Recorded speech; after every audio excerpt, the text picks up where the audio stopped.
इसके बेसिकली मुझे differential equation भी सॉल्व करनी है, एक चीज़ मुझे आपको यहाँ पे भी बतानी है, और उसके बाद फिर मुझे बी पार्ट भी करना है। ये जो टेंस टू इन्फिनिटी वाले होते हैं अक्सर बच्चे इस पे गलती करते हैं।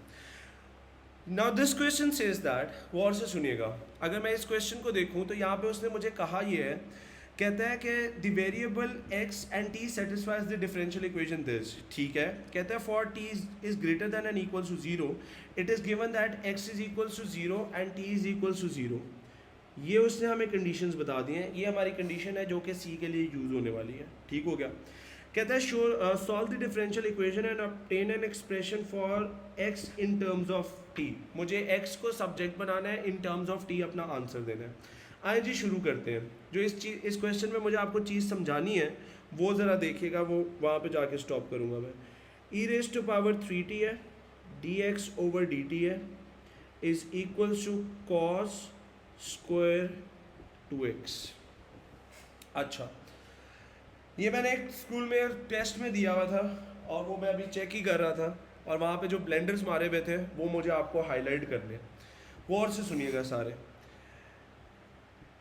सबसे पहला रूल ये होता है भाई, ई रेस टू पावर 3t है, यहाँ पे आ जाएगा dx is equal to cos square 2x, और यहाँ पे मैं लिख देता हूँ dt। अब मुझे एक चीज़ अच्छी तरह पता है भाई, ये मेरी x वाली साइड है, ये मेरी t वाली साइड है। सारी x वाली टर्म्स एक तरफ हो जाएंगी, सारी t वाली टर्म्स एक तरफ हो जाएंगी।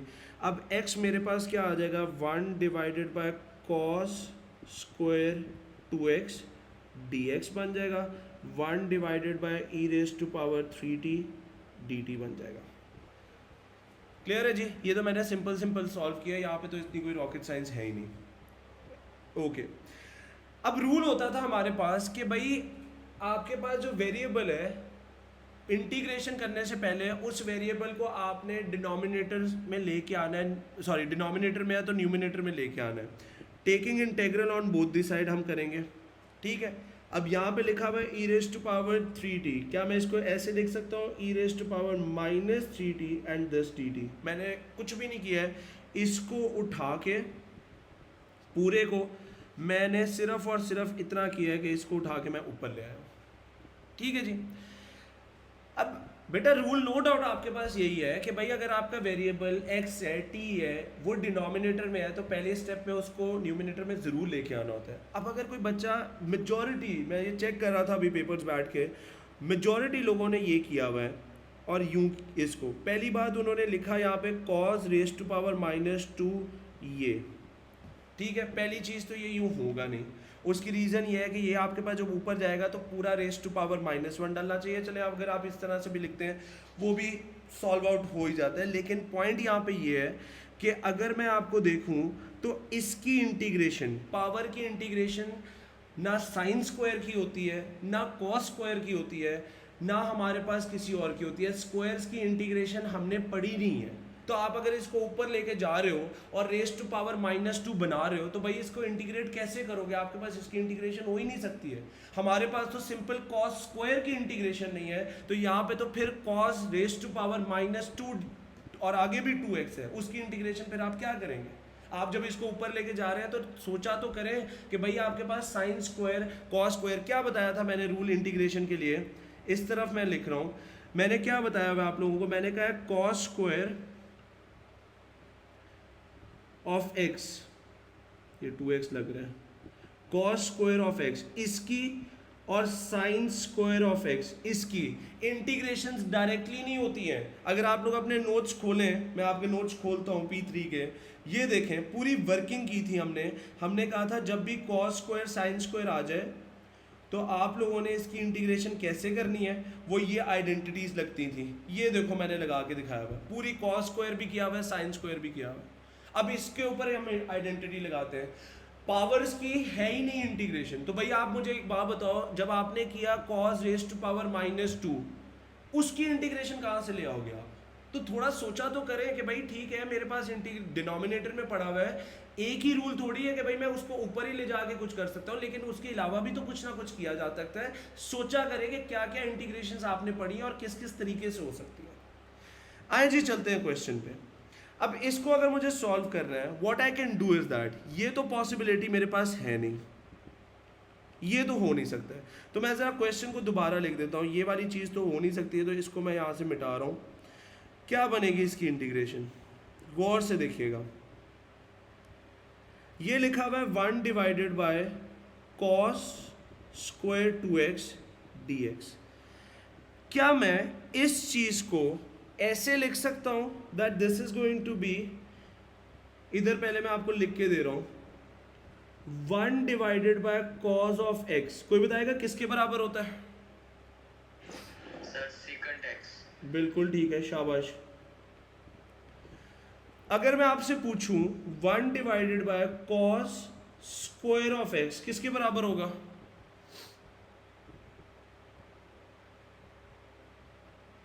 सर सेकंड जी सेकंड स्क्वायर x है। बिल्कुल ठीक है, ये लो लिख दिया। भाई अगर 1 ओवर कॉस जो है वो सीकेंड के बराबर है, तो 1 ओवर कॉस स्क्वायर जो है वो सीकेंड स्क्वायर के बराबर होगा। इसी तरीके से अगर मैं यहाँ पे लिख देता हूँ 1 डिवाइडेड बाय कॉस 2x, तो क्या मैं उसको लिख सकता हूँ सीकेंड 2x? लिख सकता हूँ मैं। सारों के थम्स अप चाहिए मुझे, सबको फॉलो अप हो रहा है, सबको बात समझ आ रही है? थम्स अप चाहिए प्लीज मुझे इस पॉइंट पे। ओके जी, अब मेरे पास जो क्वेश्चन में गिवन है वो गिवन है 1 डिवाइडेड बाय कॉस स्क्वायर भी है और साथ 2x भी है, इक्वल्स टू कितना बन जाएगा यहाँ पे, सीकेंट स्क्वायर 2x। ये बन गई जी मेरे पास चीज़। तो क्या मैं अपनी इंटीग्रेशन पे आके ये जो मेरे पास 1 ओवर कॉस 2x है इसकी जगह पे ऐसे नहीं लिख सकता हूँ, secant square this is 2x dx equals to e raise to power minus 3t and dt। सबको ये एग्रीड है? Everybody clear on this?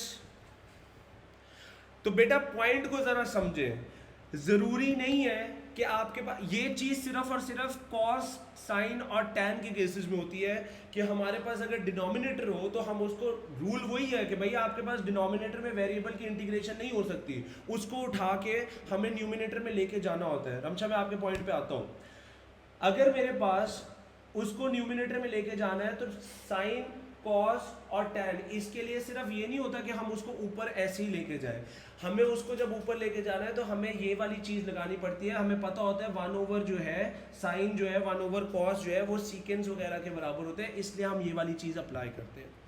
अब रमशा का क्वेश्चन है कि सर यहाँ पे डबल एंगल तो नहीं लगा सकते, वो और से सुनिएगा बेटा, वो भी लगा के मैं दिखाता हूँ।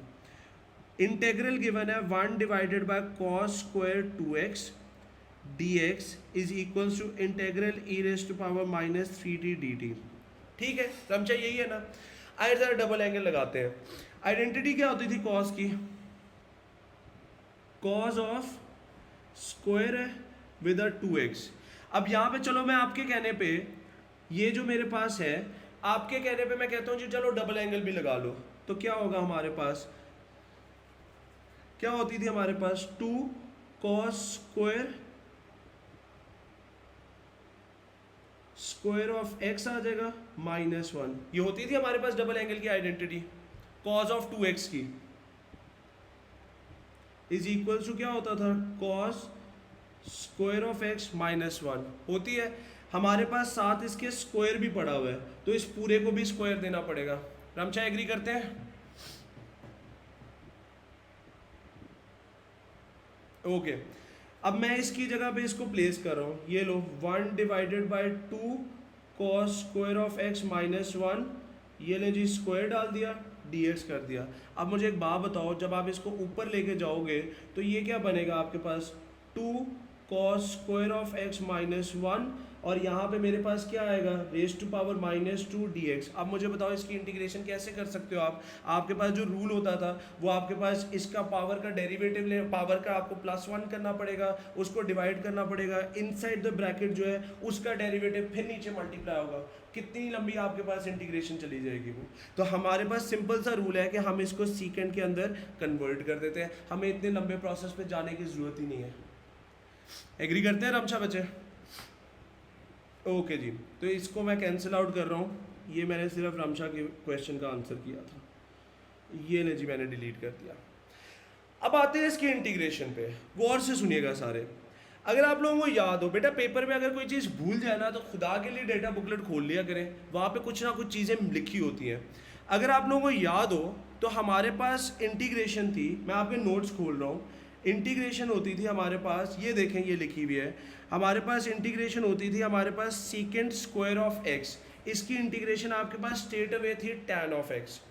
उसके बाद हमने रूल ऑलरेडी सीख लिया था, मैंने इस पे कॉस वगैरह पे अप्लाई किया था, मैंने कहा था अगर आपके पास एंगल 2x हो जाए तो इस एंगल का आपने डेरिवेटिव लेना होता है और वो डेरिवेटिव नीचे आ जाता है। तो यही रूल हमें यहाँ पे अप्लाई करना है। गौर से देखिएगा क्या होगा हमारे पास, this is going to be secant square 2x, secant की इंटीग्रेशन आपके पास क्या होती है, that is going to be tan, क्योंकि यहाँ पे 2x लिखा हुआ है तो यहाँ पे भी मैं 2x लिख दूंगा, डिवाइडेड बाय जो एंगल होता है उसका डेरिवेटिव नीचे आता है, तो यहाँ पे मेरे पास क्या आ जाएगा, that is going to be 2 is equals to e raise to power, इधर भी मैं इंटीग्रेट करता हूँ -3t डिवाइडेड बाय मेरे पास क्या आ जाएगा -3 और यहाँ पे +c आ गया।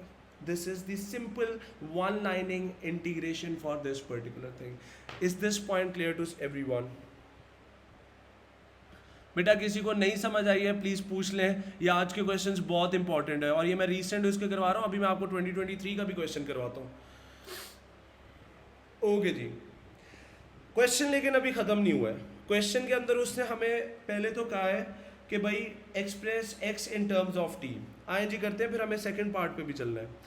उसने कुछ इनिशियल कंडीशंस दी हैं। क्या कंडीशंस थी हमारे पास, x इज इक्वल टू 0 पे t इज इक्वल टू 0 है, लिख देता हूँ मैं यहाँ पे x is equal to 0, t is equal to भी 0।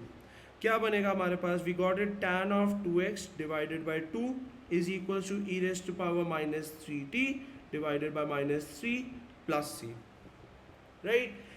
गौर से देखिएगा कैसे सॉल्व कर सकता हूँ, this is going to be tan of 2 into 0 divided by 2, calculator पकड़ ले एक बंदा हाथ में, -3 into 0 divided by -3 plus c, sorted है जी। 2 into 0 that is going to be 0, tan of 0 की वैल्यू देखिए अपने कैलकुलेटर से आपके पास 0 आती है, डिवाइडेड बाई 2 भी 0 हो जाएगा। किसी भी नंबर की ई रेज टू पावर -3t लिखा हुआ है, -3 multiply by 0 that is going to be 0, e raise to power 0, किसी भी नंबर की पावर अगर 0 हो जाए आंसर 1 आना होता है। ये नेगेटिव लिखा 3, ये वाले नेगेटिव को मैंने आगे लिख दिया, प्लस c, तो यहाँ से c की वैल्यू मेरे पास कितनी आ जाएगी, that is going to be 1/3। ठीक है जी, आए जी इस वैल्यू को उठा के ज़रा लिखते हैं, क्या बनेगी मेरे पास equation, this is going to be tan of 2x divided by 2 is equal to e raise to power -3t divided by -3 plus आपके पास आ जाएगा 1/3। यहाँ तक मैं पहुँच गया, सबको सॉर्टेड है यहाँ तक, एवरीबडी ओके जी। अब उसने कहा है x in terms of t करो, विच मीन्स मुझे x को सब्जेक्ट बनाना है, बना लेते हैं, इतना कोई मुश्किल काम नहीं है। क्या होगा हमारे पास, this is going to be tan of 2x divided by 2 is equal to, ये वाले नेगेटिव को मैं ऊपर लिख रहा हूँ और ये जो नेगेटिव है इसकी मैं पावर बना रहा हूँ, तो यहाँ पे 1 बन जाएगा, 3 e raise to power 3t बन जाएगा। सिर्फ मैंने कुछ भी नहीं किया, इस पूरे को उठा के मैं नीचे लेके आया हूँ, क्या होगा, पावर नेगेटिव से पॉजिटिव आ जाएगी, ये वाला जो नेगेटिव था इसको मैंने ऊपर लिख दिया, प्लस 1/3। सारे यहाँ तक एग्री करते हैं?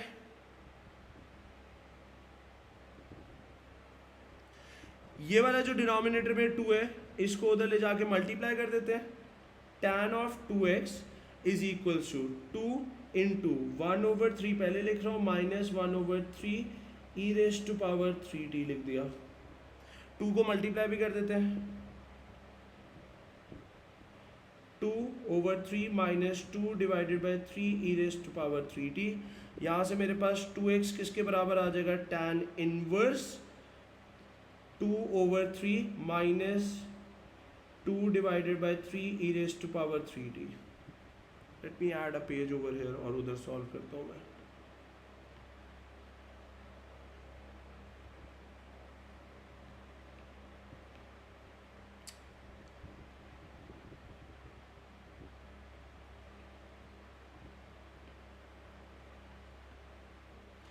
यहाँ तक पहुँच गए जी हम।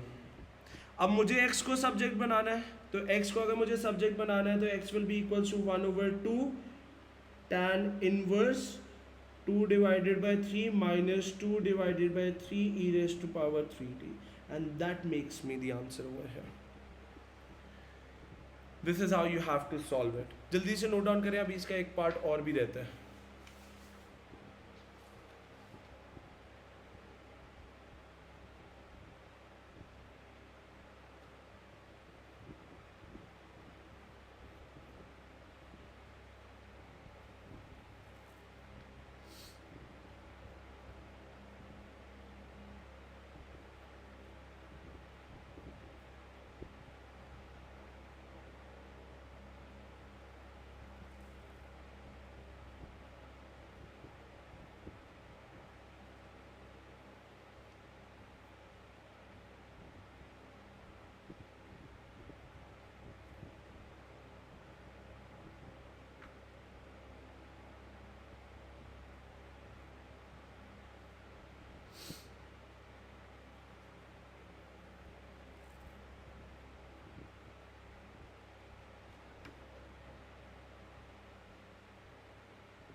सबने नोट डाउन कर लिया?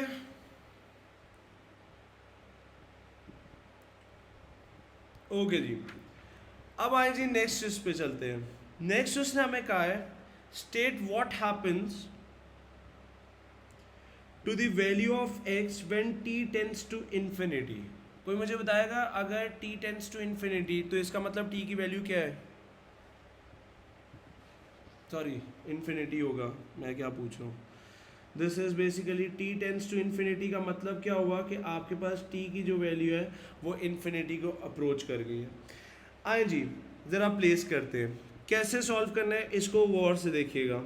उसने कहा है x की वैल्यू बताओ जब आपके पास जो t है वो इन्फिनिटी को अप्रोच कर जाए.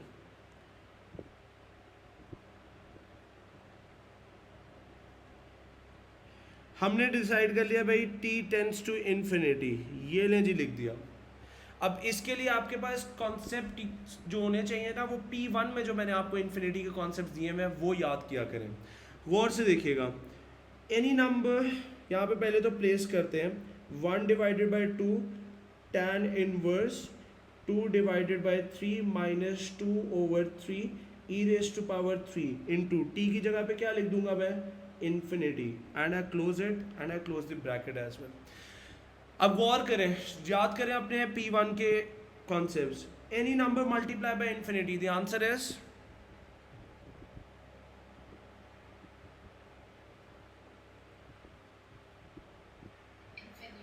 जी, ठीक कह रहे हैं, शाबाश. So that reaches to infinity. तो यहाँ पे मेरे पास 1/2 tan inverse 2 divided by 3 minus 2 over 3 e raise to power भी इन्फिनिटी हो गया. रूल्स पढ़े थे P1 के अंदर, वो बेटा यहाँ पे यूज हो सकते हैं. अभी आगे हमने एक चैप्टर करना है उसमें सर्कुलर मेजर भी यूज हो जाएगा. अब एक और मैंने बताया था ये वाला, कोई बताएगा ई रेज टू पावर इन्फिनिटी क्या होता है? Infinity. कैसे पता है? हाँ जी, शाबाश. मैंने एक चीज़ ग्राफ ड्रॉ करके बताया हुआ है. मैंने कहा था एक्सपोनेंशियल का जो ग्राफ होता है जैसे जैसे आपकी वैल्यू इन्फिनिटी पे जाती है वो इन्फिनिटी अप्रोच कर जाता है. तो e raise to power infinity भी इन्फिनिटी होता है. So this is going to be 1/2 tan inverse 2 divided by 3 minus 2 over 3 which means e raise to power infinity की वैल्यू अप्रोचेस क्या हो जाती है? इन्फिनिटी हो जाती है. तो यहाँ पे भी लिख देते हैं इन्फिनिटी. अब आगे चलते हैं. P1 ही आ रहा है इन्फिनिटी वाला. 1/2 tan inverse 2 divided by 3 minus 2. अभी बताया कि जी 3 multiply any number multiplies with an infinity, the answer is infinity. ये ले जी, लिख दिया. अब दोबारा पूछ रहा हूँ मैं, a number divided by infinity क्या होता है आंसर? जी, शाबाश, ये भी जीरो हो गया. सो दिस इज, ये वाली अप्रोच कर जाएगा आपके पास जीरो पे. ये भी P1 का कॉन्सेप्ट है, P3 पे तो यूज़ भी नहीं की हमने. सो दिस इज 1/2 tan इनवर्स क्या होगा 2/3 माइनस 0। तो यहाँ से मेरे पास क्या आ जाएगा x is equal to 1/2 tan inverse 2/3। इसकी वैल्यू अपने कैलकुलेटर से निकालने, that is the answer for us. बेटा याद रखें, जितने भी बच्चे सॉल्व कर रहे होते हैं ना P3, वो इन्फिनिटी का वर्ड आ जाता है, वो पूरा पूरा क्वेश्चन छोड़ देते हैं। हालांकि कुछ भी नहीं होता, P1 के कॉन्सेप्ट याद करने होते हैं, बड़ी हद ये वाली चीज़ें याद करनी होती है, ये जो एक्सपोनेंशियल वाला होता है। तो प्लेस कर दिया करें, जो उससे कहा टाइम अप्रोचेस टू इन्फिनिटी, तो प्लेस करके अपनी इक्वेशन को स्टेप बाय स्टेप सॉल्व तो किया करें। आप लोग इन्फिनिटी के नाम से परेशान हो जाते हैं। This is how you have to solve it. इसको जल्दी से नोट डाउन कर लें, ये बहुत इंपॉर्टेंट है। फिर एक और क्वेश्चन करते हैं, 2023 का भी करते हैं क्वेश्चन।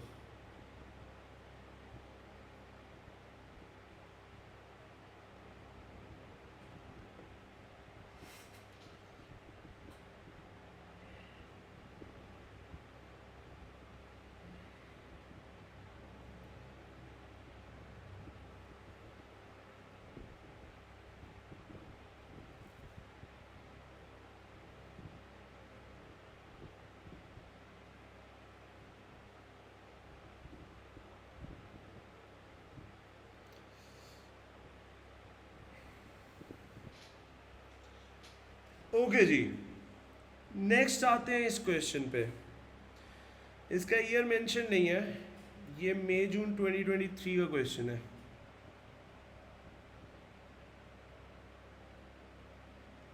क्वेश्चन नंबर 8 ही है और आप ही के वेरिएंट का है, P32। लिख भी देता हूँ मैं। इधर भी उसने टेंस टू इन्फिनिटी का है, इसको भी करना है। इन्फिनिटी से पता नहीं आप लोगों को क्या होना शुरू हो जाता है। आइए सॉल्व करते हैं। इधर भी समझते हैं आप लोगों को इंटीग्रेशन कितनी याद है।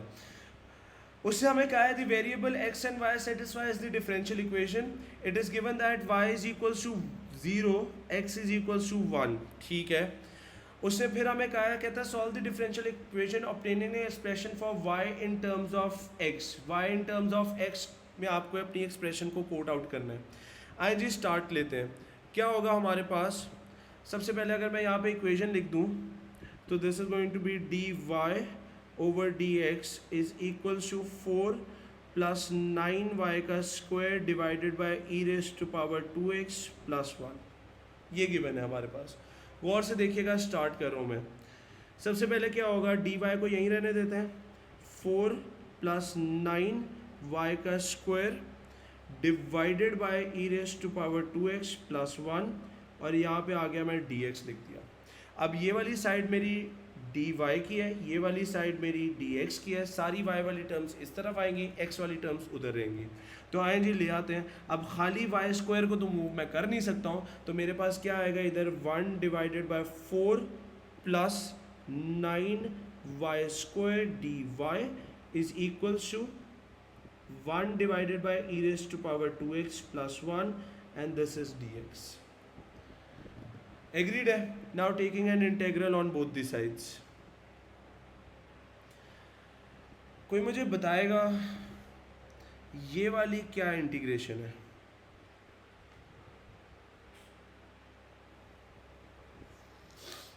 अभी पता चलता है आप लोग कितनी।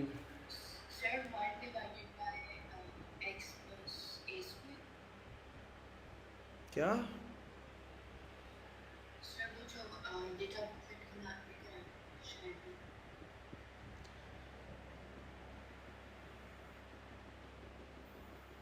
नूर, मुझे समझ ही नहीं आई क्या कहा आपने। सर वो वाली जो हमारे पास थी 1 divided bye x plus a square वाली। यस, शाबाश। चलते हैं ज़रा आपके इंटीग्रेशन के नोट्स पे। ये भी क्वेश्चन मैंने एक टेस्ट में दिया है।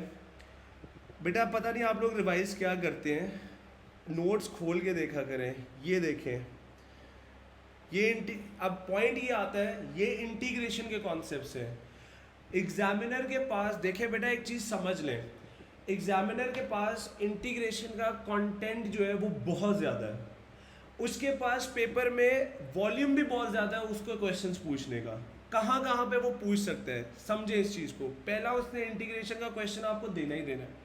डिफरेंशियल इक्वेशन हमने पूरा ख़त्म किया है। डिफरेंशियल इक्वेशन में कॉन्सेप्ट जो नया हमने पढ़ा है वो सिर्फ और सिर्फ एक था कि भाई हमने वहाँ पे जो वर्ड प्रॉब्लम होती थी उससे हम इक्वेशन बना देते थे। उसके बाद कर क्या रहे थे, इंटीग्रेशन कर रहे थे। उसके बाद वहाँ पे भी उसने इंटीग्रेशन पूछना है। अभी हमें कल नया चैप्टर शुरू करना है विच इज़ न्यूमेरिकल सॉल्यूशन, उसके भी फर्स्ट पार्ट में वो इंटीग्रेशन दे सकते हैं। 3 क्वेश्चन में एग्जामिनर के पास जगह है इंटीग्रेशन को देने के लिए। अब वो क्या करता है, वो आपके पास कोई कॉन्सेप्ट इंटीग्रेशन का जाने ही नहीं देता है। वो इंटीग्रेशन बाय पार्ट्स भी पूछ लेता है, वो सब्स्टिट्यूशन मेथड भी पूछ लेता है, वो ये वाली चीज़ें भी पूछ लेता है। अगर वो इंटीग्रेशन में ना पूछ पाए तो फिर डिफरेंशियल इक्वेशन में डाल देता है, डिफरेंशियल इक्वेशन में उसको अगर जगह ना मिले तो फिर वो न्यूमेरिकल सोल्यूशन में डाल देता है। तो इंटीग्रेशन के एक एक कॉन्सेप्ट को रिकॉल करके जाए। अब ये कॉन्सेप्ट जो था ये हमने इंटीग्रेशन में पढ़ा था, लेकिन उसने जब सवाल दिया है वो डिफरेंशियल इक्वेशन में दिया है। पढ़ी थी हम लोगों ने ये वाली इंटीग्रेशन, ये इंटीग्रेशन मैंने पढ़ाई थी और मैंने ये कहा था इसके लिए 2 रूल होते हैं। एक आपका जो न्यूमिनेटर है उसके अंदर 1 होना चाहिए, ठीक है। इसको यहाँ से मैं कॉपी कर रहा हूँ और अपने क्वेश्चन के पास लेके आ रहा हूँ मैं। ये देखें जी ये। और दूसरा मैंने कहा था एक्स स्क्वायर का जो कोफिशिएंट होना चाहिए दैट शुड ऑलवेज बी 1। अच्छा, हमारा जो क्वेश्चन है गौर से सुनिएगा बेटा, हमारा जो क्वेश्चन है 1 डिवाइडेड बाय 4 प्लस 9y का square d y is equals to 1 over e raise to power 2x plus 1 dx। क्या मेरे पास न्यूमिनेटर में ऑलरेडी 1 है? सारे एग्री करते हैं? थम्स अप चाहिए बेटा। एक चीज़ जो यहाँ पे मिसिंग है वो ये है, पहले इधर एक्स स्क्वायर आता है फिर ए स्क्वायर आता है। तो पहले मैं बना लेता हूँ, उस फॉर्म में लिख देता हूँ 1 divided by 9y square plus 4 d y is equals to, इसको मैं ऊपर लेके जा रहा हूँ ई रेज टू पावर -2x और यहाँ पे मैं लिख रहा हूँ -1। कुछ भी नहीं किया है, पावर को उठा के डेरिवेटिव ये एक्सपोनेंशियल को उठा के डिनोमिनेटर से न्यूमिनेटर में लेके गया हूँ। रूल कहता है कि भाई आपके पास जो एक्स स्क्वायर है उसका कोफिशिएंट शुड ऑलवेज बी 1। हमारे पास जो है y की फॉर्म में इक्वेशन है जिसको हम इंटीग्रेट कर रहे हैं और हमारे पास उधर क्या लिखा हुआ है 9 लिखा हुआ है। मुझे इसको 1 बनाना है। क्या कर सकता हूँ मैं इसको 1 बनाने के लिए? गौर से देखिएगा क्या होगा मेरे पास, इंटेग्रल 1 डिवाइडेड बाय, क्या मैं 9 को यहाँ से कॉमन ले सकता हूँ? That is going to lead us to y square plus 4 divided by 9, bracket close किया मैंने, और क्या आएगा हमारे पास dy is equal to integral e raise to power -2x - 1 dx। सारों को यहाँ तक एग्रीड है?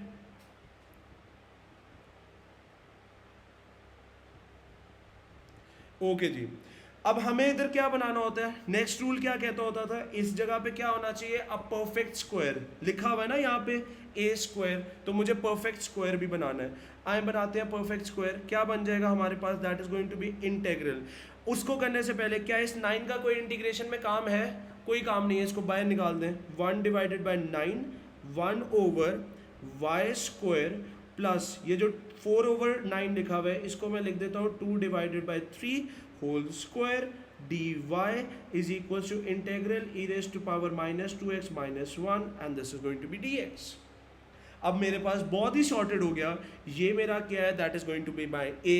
तो क्या लिखूंगा 1 ओवर 9 ब्रैकेट डाला, क्या होती थी इंटीग्रेशन, गौर से देखें 1 over a tan inverse x divided by a, क्या बन जाएगा मेरे पास 1 डिवाइडेड बाय a की वैल्यू क्या है 2/3 tan इनवर्स x ने यूज करूंगा, मैं y की फॉर्म में हूं, y divided by 2 over 3 bracket close and this is going to be close as well.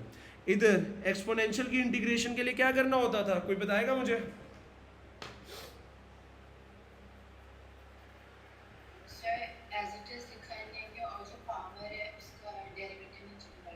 शाबाश। यहाँ पे क्या आ जाएगा, e raise to power -2x - 1 divided by -2x - 1 का डेरिवेटिव क्या होगा आपके पास, that is going to be -2 और यहाँ पे मेरे पास आ गया +c। Is this point clear to everyone?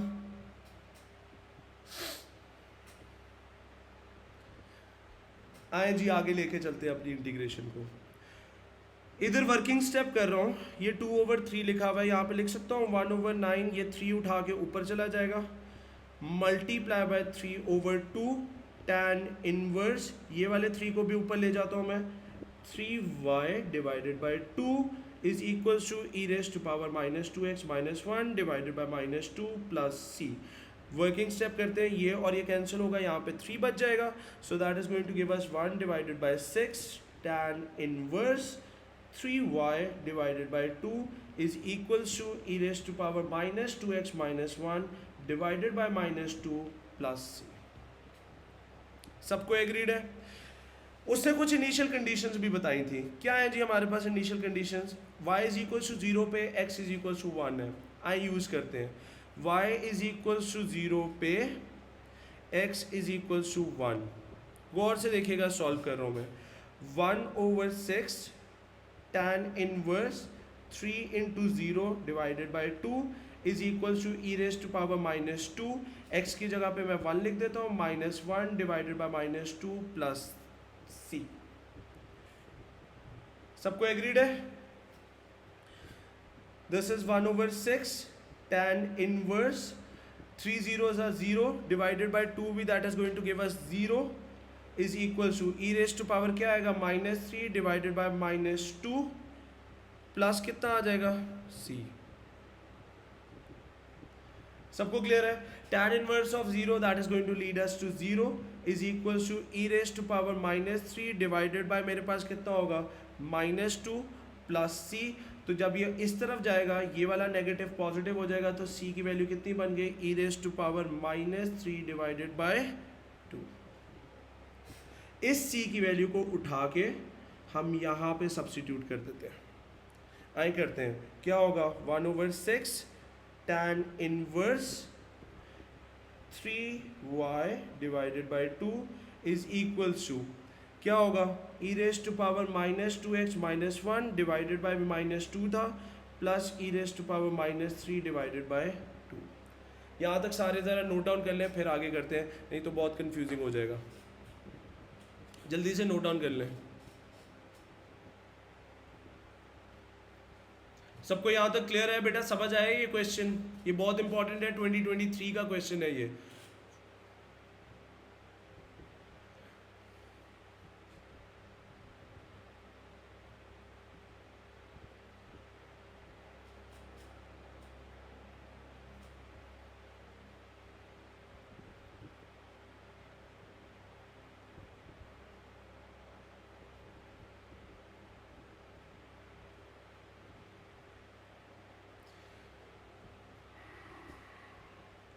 आए जी आगे चलते हैं। उससे क्या है, y in terms of x करें।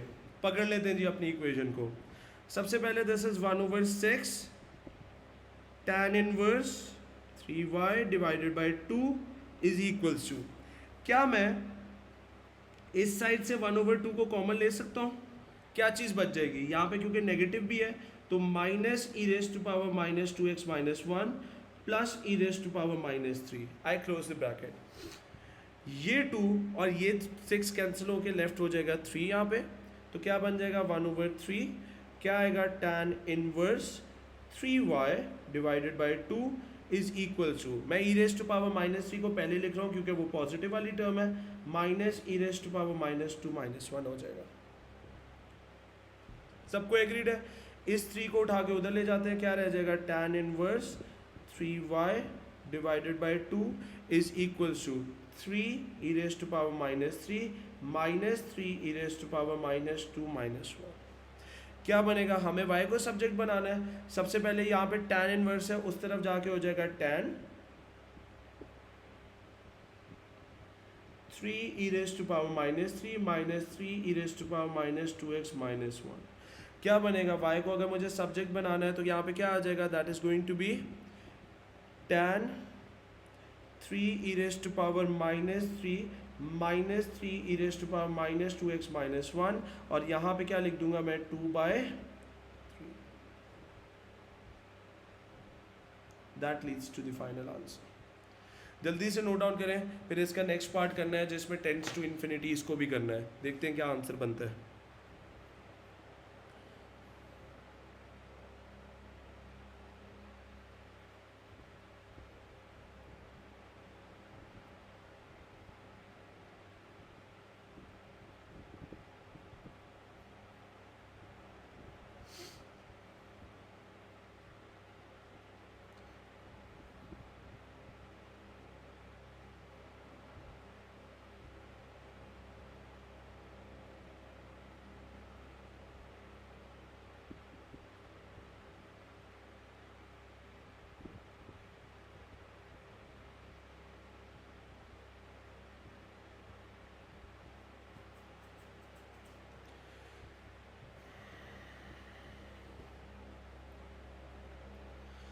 ओके जी, आए चलते हैं नेक्स्ट। उससे हमें क्या कहा है, कहता है state what happens to the value of Y as x tends to infinity giving your answer in the exact form. गौर से देखिएगा, ये वाली एक्सप्रेशन हमारी निकली है, मैं दोबारा लिख रहा हूँ, y is equals to 2/3 tan 3 e raised to power -3 -3 e raised to power -2x -1। उससे हमें कहा है x टेंड्स टू इन्फिनिटी। आए जी, x की जगह पे इन्फिनिटी प्लेस कर देते हैं, क्या बनेगा, y is equals to 2/3 tan 3 e raised to power -3 -3 e raised to power -2 into x की जगह पे इन्फिनिटी प्लेस किया -1 and I close the bracket. अब अगेन ये P1 वाली इन्फिनिटी के कॉन्सेप्ट्स हैं, क्या बनेगा हमारे पास, infinity multiplied with a number, the answer is infinity. Infinity is subtracted from a number, the answer is infinity. तो क्या बनेगा, y is equals to 2/3 tan 3 e raised to power -3 -3 e raised to power infinity। अब e raised to power हमारे पास infinity आ गया है, हमें पता है e raised to power infinity अभी हमने डील किया है, e raised to power हमारे पास जो infinity होता है उसका आंसर क्या होता है,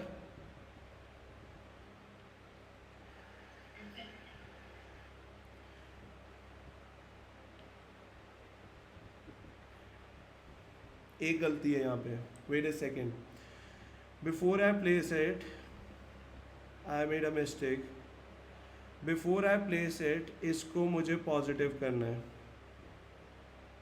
इसको यहाँ से ज़रा डिलीट करते हैं, सबसे पहले पावर्स को पॉजिटिव करते हैं। This is going to be y is equal to 2/3 tan of 3 e raise to power 3 करते हैं -3 डिवाइडेड बाय, इसको अगर मैं पॉजिटिव करूँ तो यहाँ पे मेरे पास आएगा e raise to power 2x + 1। अब प्लेस करेंगे हम, so this is going to be e raise to power, मेरे पास उसने x इन्फिनिटी का है, तो यहाँ पे मेरे पास क्या होगा, y is equal to 2/3 tan of 3 divided by e raise to power 3 -3 divided by e raise to power 2 into infinity +1। अब सॉल्व करते हैं इसको, so this is going to be y is equal to 2/3 tan of 3 divided by e raise to power, आपके पास कितना होगा, 3 -3 divided by 2 multiply by infinity, the answer is infinity +1, the answer is infinity. तो यहाँ पे आ जाएगा e raise to power infinity. e raise to power infinity की वैल्यू अभी बताई है, that is going to be equals to infinity. क्या बनेगा हमारे पास, y is equals to 2/3 tan of 3 divided by e raise to power 3 -3 divided by infinity. Infinity divided by a number, answer क्या होता है, 0। So this is 2/3 tan of 3 divided by e raise to power 3। इसको calculator से solve कर लें, that is going to be the answer जो कि आपके पास आएगा। इसमें एक चीज़ याद रखिएगा, यहाँ पे मेरे से भी गलती हुई है, दैट इज़ कि आपको सबसे पहले प्लेस करने, इन्फिनिटी को प्लेस करने से पहले आप लोग अपनी जो क्या कहते हैं पावर्स हैं उनको पॉजिटिव बना लिया करें। यहाँ पे मेरे से भी ये मिस्टेक हुई है, तो इसको पहले इंश्योर कर लिया करें, इन्फिनिटी को प्लेस करना है उससे पहले पावर्स को मेक श्योर करें कि वो पॉजिटिव है, अदरवाइज आंसर सही नहीं आएगा। मेक श्योर कीजिएगा जितनी भी आपके पास पावर्स हो, जहाँ पे प्लेस होना हो, वो आपके पास पॉजिटिव में हो जाए, उसके बाद आप प्लेस कीजिए। Is this point clear to everyone?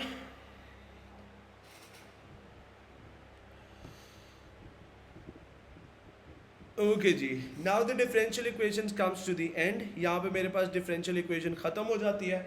इसके जो questions हैं, sir is this exact answer, बेटा इसको डेसिमल में करना है, डेसिमल में करके लिख दो या ऐसे भी लिख दो, इसमें हम नंबर नहीं काटते हैं शुजब, इसमें हम नंबर नहीं काटते हैं। आप अगर इसको ऐसे भी छोड़ दें तो कोई मसला नहीं होता, डेसिमल में भी करते हैं तो कोई मसला नहीं होता, दोनों लिखे होते हैं मार्किंग स्कीम में, क्योंकि अगर आप इसके नंबर देखो तो ये 1 मार्क का तो सारा पार्ट होता है, तो इसके लिए लेकिन आपके पास ये 1 मार्क होते बड़े क्रूशल हैं, क्योंकि अगर आपके पास इक्वेशन की जो एक्सप्रेशन है वो हल्की सी भी वो गलत हुई तो आपके पास फिर नंबर 0 ही होते हैं।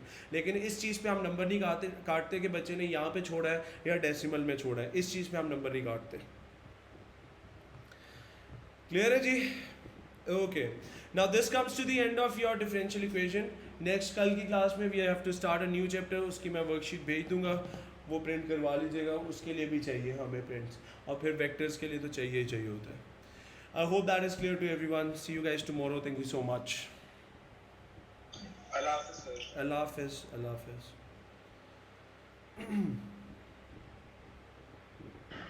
So ये क्लास आपने रिकॉर्ड की है? क्यों?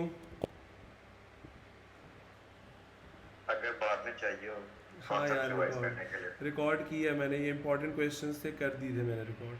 Thank you sir, thank you. 10. Question number 10 क्या कहता है? कहता है balloon in the shape of a sphere has a volume of this. यहीं पे रुक जाते हैं.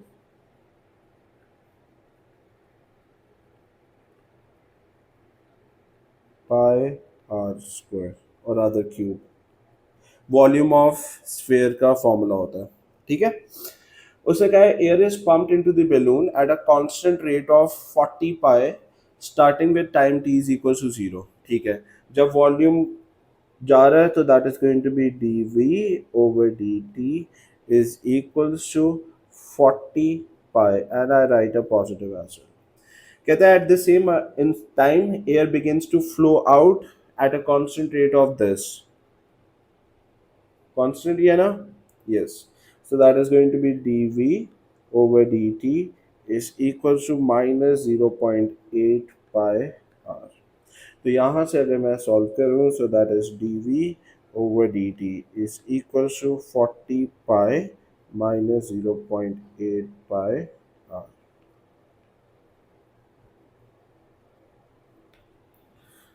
ठीक होगी बात?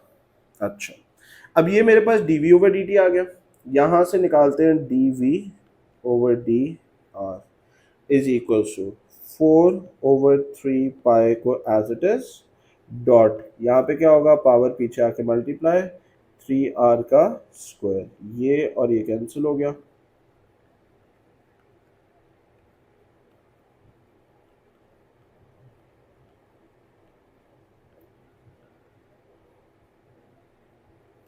ये बन गया. ठीक है. अब लगाते हैं. उससे हमें कहा है शो करो dr ओवर dt ये आना चाहिए. तो बेटा हमारे पास चेन रूल लगेगा. dr over dt is equal to क्या होगा? dr over dv multiply by dv over dt. क्या रूल बताता होता हूँ मैं? ये वाला और ये वाला सेम, सॉरी इससे स्टार्ट लेना है, ये वाले सेम रहने चाहिए. इस पे लाके फिनिश ऑफ कर दिया. तो यहाँ से मेरे पास क्या होगा? dr over dv. So that is going to be 1 divided by 4 pi r square multiply by यहाँ पे कितना होगा बेटा?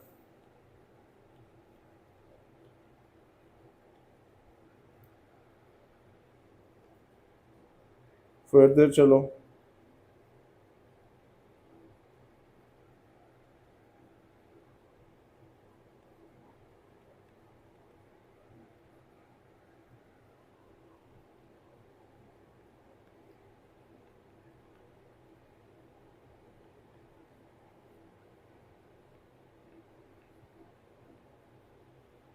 ठीक है.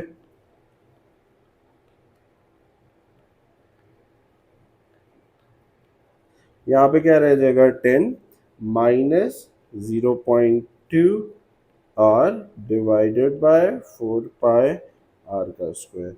Now this and this cancel, this and this cancel. तो यहाँ पे क्या आ जाएगा?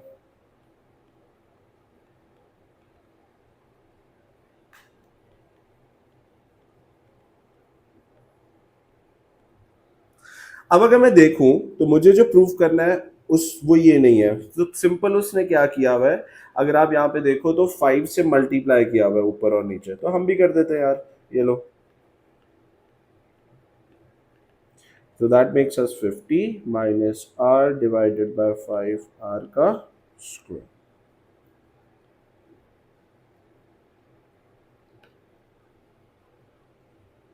राइट जी. I hope that is clear to everyone. फिर उसने कहा है find the quotient and the remainder when 5r square is divided by this. अच्छा, कर देते हैं भाई. हाँ जी, डिवाइड करते हैं. यही वाली इक्वेशन को डिवाइड करना है. सबसे पहले डिवीजन का साइन डाला, यहाँ पे आए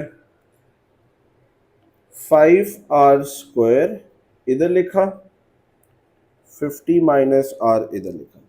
before I start the division मैं एक चीज करना चाहूंगा, मैं यहाँ पे लिखता हूँ -r+50, ठीक है।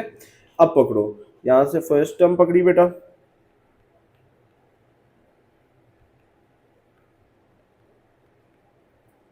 तो यहाँ पे लिख दो -5r, इससे मल्टीप्लाई करोगे तो क्या आएगा, +5r² -250r। नेक्स्ट स्टेप होता है साइंस को चेंज करना, ये बना नेगेटिव, ये बना पॉजिटिव, कैंसिल आउट हो गया।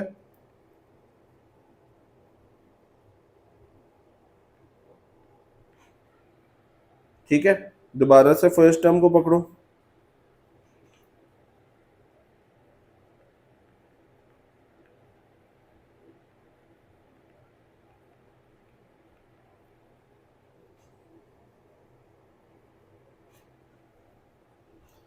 तो क्या बनेगा हमारे पास, this is going to be +250r -12500। अब क्या करेंगे, साइंस को चेंज, ये पॉजिटिव नेगेटिव, ये पॉजिटिव, कैंसल्ड आउट, ये चीज रह गई। ठीक है, तो ये जो चीज होती है, this is apparently your reminder,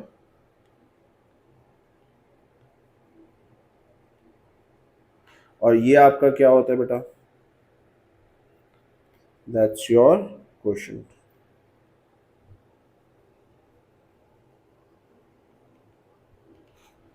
ठीक है, अब इसको लिखना कैसे है, इसको लिखना होता है, ये वाली चीज जो है इसको बेटा नीचे ले जाना है हमने, ये ऊपर और ये आगे, बीच में प्लस का साइन। ठीक है, साइक्लोन सा चला लेना है,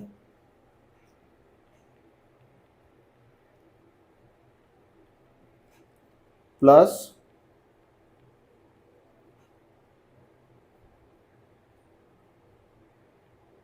ये, राइट जी, I hope you got this one.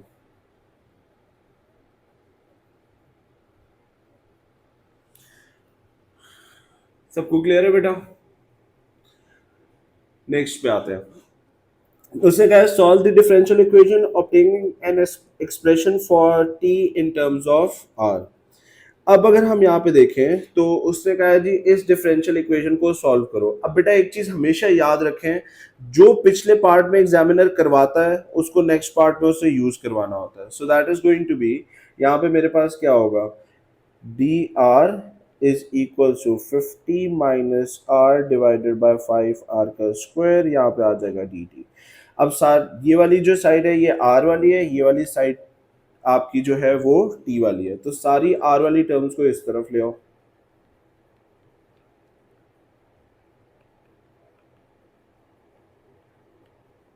यहां पे बच जाएगा 1 dt, taking integral on both the sides. अब ये जो चीज है ना बेटा, इसको हम इंटीग्रेट तो कर ही नहीं सकते। ठीक है, तो देखो पिछले पार्ट में एग्जामिनर ने इसी को तो डिवाइड करवाया आपसे, ये देखो हमने क्या करना है, इस वाली इक्वेशन को पकड़ लेना, यहाँ पे कॉपी और इधर ले आना है। ठीक है, ये आ गई थी इक्वेशन इधर, और यहाँ पे क्या होगा, integral d r is equal to integral, ठीक है जी। अब स्टार्ट लेते हैं, गौर से देखो सारे, क्या होगा, -5r का स्क्वायर डिवाइडेड बाय 2 -250r। अब यहाँ पे मेरे पास है -r+50, इसका डेरिवेटिव होगा -1, ऊपर मेरे पास लिखा हुआ है 12500, तो पहले -12500 को बाहर लिख दिया, ln ऑफ -r+50 लिख दिया, इज इक्वल टू यहाँ पे कितना आ जाएगा, t+c। ठीक है, अब बहुत सारे बच्चे कंफ्यूज हो रहे होंगे कि जी सी की वैल्यू तो निकालने के लिए उसने दिया ही कुछ नहीं है, दिया हुआ है ये देखो, ये लिखा हुआ है उसने उसने कहा है जी when t is equal to 0 r भी 0 है, तो ये वाली इनिशियल कंडीशन है हमारी। तो क्या बनेगा हमारे पास, this is going to be t is equal to 0 and r is equal to 0। तो यहाँ से मेरे पास जो c की वैल्यू बनेगी, पहले तो ज़रा प्लेस करो,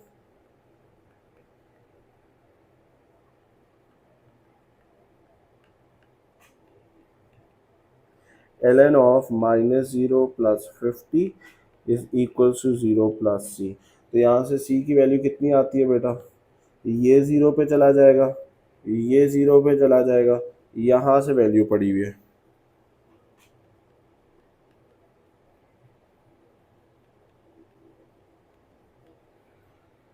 ठीक है, तो आए जी प्लेस कर देते हैं।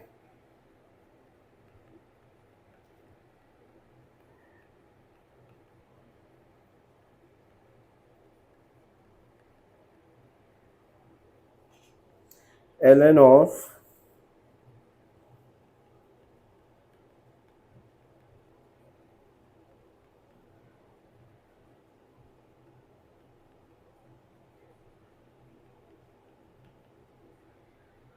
तो यहाँ से अगर मैं t को सब्जेक्ट बनाऊं तो मेरे पास क्या आएगा, -250r -12500, इसको बस उधर लेके जाना है। तो क्या बन जाएगा, प्लस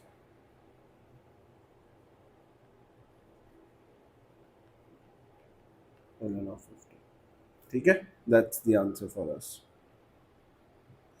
फिर उसने हमें क्या कहा है, find the value of t when r is और radius of the balloon is 12। कोई मसला नहीं है, कुछ भी नहीं करना, बस ये वाली इक्वेशन को पकड़ लो, इसमें जहां जहां पे r है बेटा वहां वहां पे आपने 12 प्लेस कर देना है। तो कर देते हैं,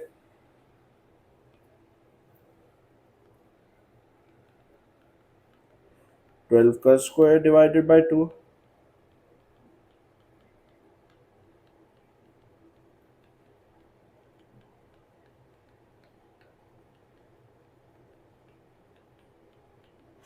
तो यहाँ से t कितना आ जाएगा हमारे पास,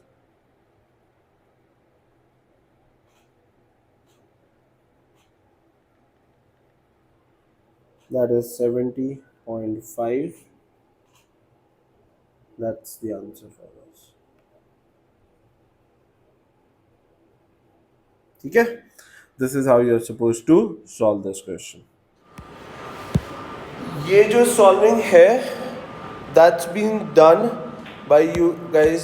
आप लोग अपने नोट्स उठा के देखें, उसमें आप लोगों ने ये सॉल्व किया है।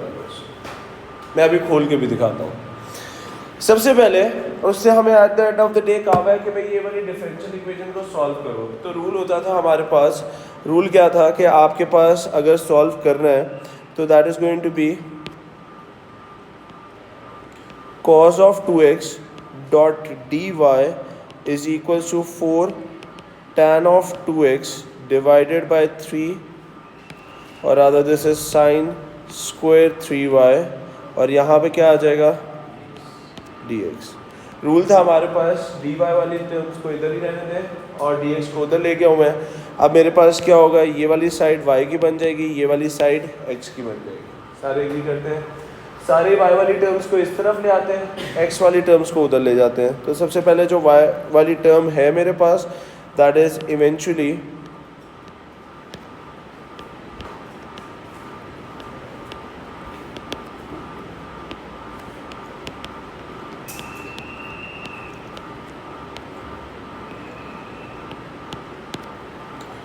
सारों को यहाँ तक एग्रीड है, कोई कन्फ्यूजन नहीं आता है? Okay, now the next step is taking an integral on both this side. और एक चीज़ मैंने पहले बताई थी, मैंने कहा था जब भी इंटीग्रेट होता है तो आप क्योंकि लिमिट्स प्लेस नहीं कर रहे हैं तो आपको c भी लिखना है, तो प्लस c इस साइड ऑफ द इक्वेशन पे आएगा। जहाँ पे भी आपके पास डिनोमिनेटर वाला डेरिवेटिव होता है वहाँ पे प्लस c डालना होता है। तो ये जो प्लस c डलेगा वो dx पे वाली साइड पे जाएगा, जो कि यहाँ पे आएगा इस साइड पे, राइट। वो तो डाल लेंगे, वो कोई ऐसा मसला नहीं है। लेकिन मेन चीज़ थी इसकी इंटीग्रेशन। क्या ये चीज़ इंटीग्रेट हो सकती है? साइन स्क्वायर 3y, इसको इंटीग्रेट कर सकते हैं। तो मैंने एक चीज़ आप लोगों को बताई भी है अपने नोट्स खोल के अगर आप लोग देखो, मैं आपके नोट्स पे ही चलता हूँ। आप लोग अगर अपने नोट्स खोलें तो वहाँ पे मैंने क्लियर कट लिख के दिया था ये चीज़ कि जी आपके पास जब स्क्वायर आया करे, ये आ गए जी हम इस पे, तो आप लोगों ने नोट्स बनाए हुए हैं कि अगर स्क्वायर आएगा तो इसको डबल एंगल में कन्वर्ट करना है और फिर सॉल्व होगा। यही बात हुई थी हमारी। अच्छा, और उसके लिए हमारे पास साइन स्क्वायर है, तो मैं ज़रा यहाँ से इस वाली इक्वेशन को पकड़ लेता हूँ। ये मैंने सब्जेक्ट बनाई हुई है, राइट, रादर बल्कि मैं मेन को ही पकड़ लेता हूँ, ये वाली जो है, ये वाली।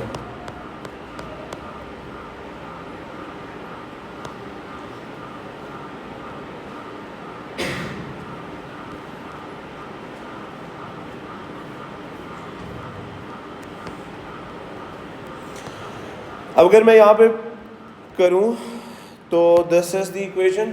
लेकिन एक और मसला भी है कि मेरे पास जो क्वेश्चन लिखा हुआ है उसमें आपके पास क्या लिखा हुआ है, दैट इज़ 3y। यहाँ पे मेरे पास कितना लिखा हुआ है, दैट इज़ थीटा। तो वो कोई मसला नहीं होता। हमने रूल सीखा हुआ है कि आपके पास अगर यहाँ पे 2 है तो इसका हाफ यहाँ पे होगा। सारे एग्री करते हैं? तो मैं यहाँ पे लिख देता हूँ, this is going to be cos of 6 theta is equal to 1 minus 2 sine square 3 theta. सारे यहाँ तक एग्री करेंगे? अगर मैं साइन स्क्वायर को सब्जेक्ट बनाऊँ तो मेरे पास क्या बन जाएगा, that is going to be sine square 3 theta will be equal to 1 minus cos 6 theta divided by क्या होगा, 2। सबको यहाँ तक सॉर्टेड है? तो ये तो as it is place out हो जाएगा। यहाँ पे मैं इसको स्क्वायर आउट कर देता हूँ। क्या बनेगा हमारे पास, this is going to be integral 1 minus क्या होगा, cos of 6y divided by क्या होगा, 2 dy is equal to integral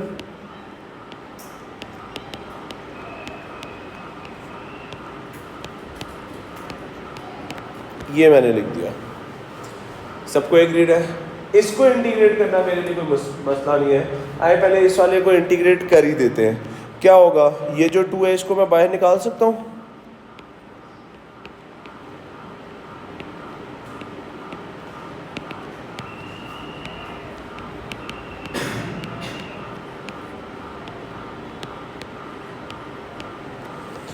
सारे यहाँ तक एग्रीड है? क्या होगी इंटीग्रेशन इधर, that is going to be 1/2 क्या आएगा, y माइनस क्या होगा, एंगल का डेरिवेटिव नीचे आता है, 6y है तो उसका डेरिवेटिव 6 होगा, नीचे प्लस c लिखूँ इधर, नहीं आएगा। तो इस तरफ आ जाते हैं, this is equal to 4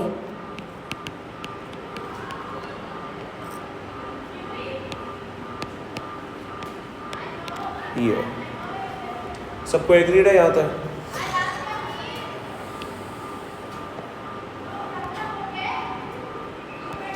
main integration इसकी है जिसके लिए मैं आपको ये क्वेश्चन करवा रहा हूँ, वो तो चलो फिर भी हो जाता है। मेन ये इंटीग्रेशन है। 4 का कोई काम है इंटीग्रेशन पे, बाहर निकाल दो। आए निकाल देते हैं।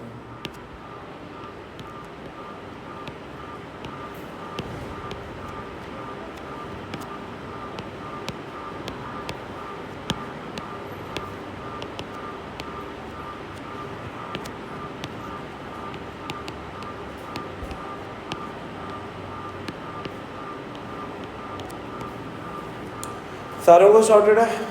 किसी को कोई कन्फ्यूजन नहीं आता है? अगर आपको ये सोच रहा है कि मैं इस पे इंटीग्रेशन बाय पार्ट्स लगा दूं, तो इंटीग्रेशन बाय पार्ट्स तो लगती नहीं है, राइट? तो वो तो हमारे पास पॉसिबिलिटी है नहीं। उसके लिए क्या करना पड़ेगा, इसको ऊपर लेके जाना पड़ेगा और उसके बाद आपको इंटीग्रेशन बाय पार्ट्स लगानी पड़ेगी। वो तो कभी ख़त्म ही नहीं होगा, नेवर एंडिंग होगा, क्योंकि tan की 2x की इंटीग्रेशन आपने डायरेक्टली तो पढ़ी नहीं है, इनडायरेक्टली होती है ln की। आप जब इसको ऊपर लेके जाओगे तो वो कॉस इनवर्स बन जाएगा, वो तो होता नहीं है। तो फिर क्या करें, that's the main question. Now start the a star part for this. क्या होगा, 1/2 bracket y minus sine of 6y divided by 6 is equal to 4 integral इसको मैं ऊपर लेके जा सकता हूँ, ये जो लिखा हुआ है cos 2x, can I right it like this?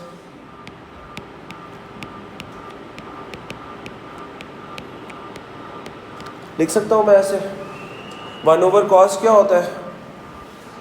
Second होता है। अब गौर से सुनिएगा, एवरीबडी स्टॉप राइटिंग एवरीबडी। आप लोगों के चलते हैं इंटीग्रेशन के नोट्स पे। ये देखो 1/cos ऑफ थीटा, इसको क्या लिख सकता हूं मैं? आपने ये सॉल्व किया हुआ है आप लोगों की, आप ही की फाइल खुली हुई है, आपने सॉल्व किया हुआ है। सीकेंट ऑफ थीटा का डेरिवेटिव क्या होता है? Secant theta tan theta. इस क्वेश्चन में मैंने ये करवाया था आप लोगों को, ये देखे आप लोगों ने किया हुआ है, वो देखो secant of theta tan theta. मैंने एक बात बोली थी, मैंने कहा था फर्स्ट पार्ट में अगर कोई आपसे वो डेरिवेटिव करवाता है प्रूफ, नेक्स्ट पार्ट में लाजमी यूज करवाना होता है। यहाँ पे उसने पिछला कोई पार्ट ही नहीं दिया है, स्ट्रेट अवे उसने कहा है secant of theta tan of theta के इंटीग्रेशन करो। आपके पास ये इंटीग्रेशन क्या बनेगी? ये इंटीग्रेशन क्या है? सीकेंट ऑफ थीटा का डेरिवेटिव हमारे पास क्या है? Secant theta tan theta. तो क्या मैं कह सकता हूँ सीकेंट थीटा टैन थीटा का जो इंटीग्रल होगा वो क्या बनेगा? That is going to be 1/cos या फिर सीकेंट थीटा। लेकिन अभी भी क्वेश्चन सॉल्व नहीं है। ये पॉइंट सबको क्लियर है? ये आप लोगों ने सॉल्व किया हुआ है। लेट्स से आपको पेपर में ये भी नहीं समझ आ रहा है, ऑब्वियसली बात है ये तो होगा नहीं। आपकी डेटा बुकलेट्स पे आते हैं, ये है जी आपकी डेटा बुकलेट। इसके डिफरेंशिएशन में अगर मैं आऊं, बेटा याद रखा करें जिस दिन मैंने इंटीग्रेशन स्टार्ट करवाई थी उस दिन मैंने ये बात बोली थी, integration is the opposite of differentiation. अगर मैं कह रहा हूं सीकेंट ऑफ x का डेरिवेटिव है secant of x tan of x, तो भाई इसका इंटीग्रेशन ये होगा ना आपके पास। अगर मेरे पास कोई सीकेंट ऑफ x का डेरिवेटिव है माइनस कोई secant of x cot of x, तो उसकी इंटीग्रेशन ये होगी। If this side is going towards the differentiation, the opposite is the integration. सारे एग्री करते हैं यहाँ तक? तो ये लगना है आपके पास। लेकिन एक चीज़ और भी है, आए चलते हैं वापस। मैं काम करता हूँ, इधर आते हैं, और कहाँ था जी क्वेश्चन? ये था, इस तरफ लिख रहा हूँ मैं।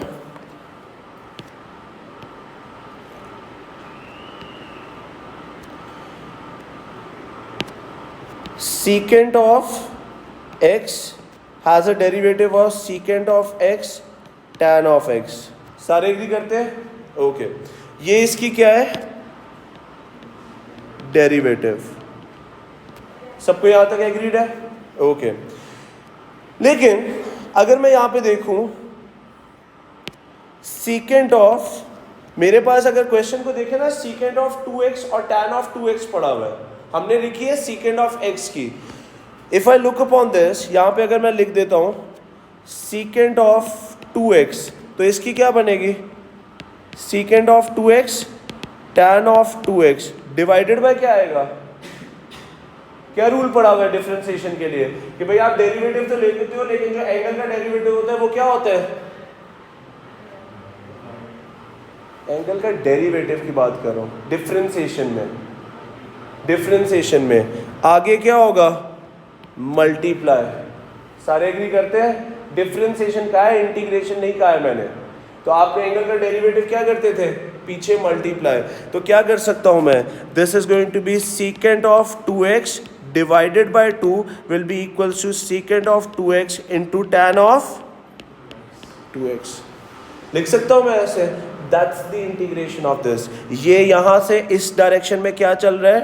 डेरिवेटिव। तो इस डायरेक्शन में क्या बन जाएगा? Integral. That is the integration. ये था इस क्वेश्चन का इस 4 पार्ट। आए जी चलते हैं, पीछे तो खैर कुछ रहता ही नहीं है। This is going to be 1/2 bracket y minus sine of 6y divided by 6 is equal to 4 into क्या आएगा हमारे पास? This is going to be secant, let me write it with red क्योंकि मैंने वहाँ पे रेड से लिखा हुआ है। Secant of 2x divided by क्या होगा? 2 प्लस क्या होगा? c। सबको एग्रीड है? अब पीछे क्या रह गया क्वेश्चन में? ये और ये कैंसिल हो गया।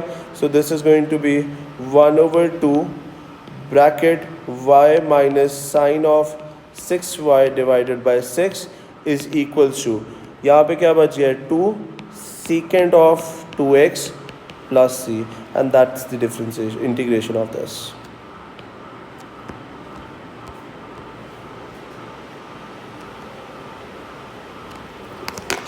Is that clear with everyone? That's the stuff of this one. Note down कर लें इसको. Point सिर्फ इतना है. One thing which I want to clear over here, और आपको गाइड जो करना है वो ये है.